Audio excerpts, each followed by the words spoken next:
নরোত্তম দেবী সরস্বতী দৈব তত্ত্বজয় মুদিরয়ে নমঃ। মা কৃষ্ণ করুণা সিন্ধু দীনবন্ধু জগৎপতে গোপেশ গোপিকাকান্ত রাধাকান্ত নমস্তুতে। আচ্ছা, বিপত্তারিণী বিপদনাশিনী পুজো এই পৃথিবীতে কিভাবে শুরু হয়েছিল সেই কথা আপনাদের বলছি। এবং জগন্নাথ, বলভদ্র এবং সুভদ্রা। জগন্নাথ হচ্ছে স্বয়ং নারায়ণ, যার দ্বারা আমরা পরিচালিত হই। বলভদ্র হচ্ছে স্বয়ং মহেশ্বর, যিনি আমাদের সর্ব রোগ থেকে রক্ষা করেন। আর মাঝখানে বসে আছেন সুভদ্রা, তিনি স্বয়ং একাধারে লক্ষ্মী, একাধারে দুর্গা, একাধারে কালী, একাধারে জগদ্ধাত্রী, একাধারে ভুবনেশ্বরী, সব মূর্তি। তিনি আমাদের প্রভার তুলে আশীর্বাদ করছেন। জগন্নাথ রথে আহরণ করে কেন? দেখুন, আমাদের এই যে শরীর, এই শরীরের মধ্যে প্রত্যেকের শরীরে ভগবান বাস করে। আমাদের এখানে টুক টুক টুক টুক করে দুক দুক দুক দুক করছে। এটা কার জোরে? সেই স্বয়ং নারায়ণের জোরে, যিনি আমাদের এই পৃথিবীতে সৃষ্টি করেছেন এবং পরিচালনা করছেন। তার জগন্নাথ এই পৃথিবীর মানুষের শিক্ষার লাগি রথে আহরণ করে পৃথিবীর মানুষ কেমন আছে দেখার জন্য বেরিয়েছে।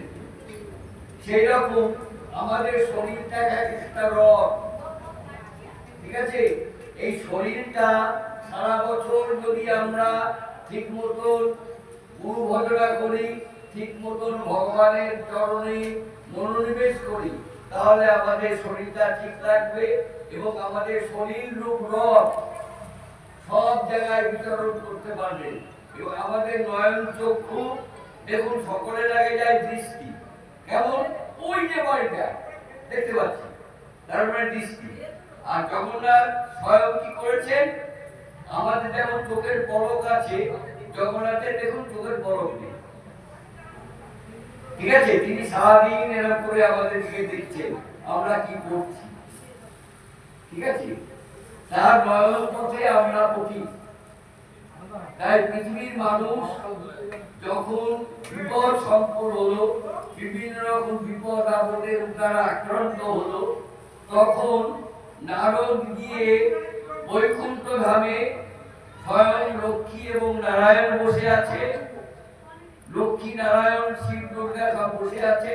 সেখানে গিয়ে বললেন, প্রভু, পৃথিবীর মানুষ এই যে বিভিন্ন রকম রোগ শোক, এর থেকে রক্ষা পাওয়ার জন্য পৃথিবীর মানুষ তোমাকে পূর্ণভাবে পুজো করো।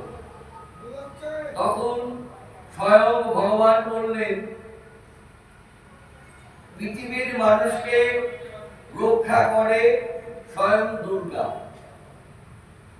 যার 10 হাতে 10 দিক তিনি বন্ধন করে রেখেছেন এবং মানুষ যাতে সঠিকভাবে পরিচালিত হতে পারে, তার শরীরে কোনো রোগ বাসা না বাড়ে, তার শরীর রূপ এই রথ যেন সুন্দর থাকে, এটাকে রক্ষা করার দায়িত্ব দুর্গা।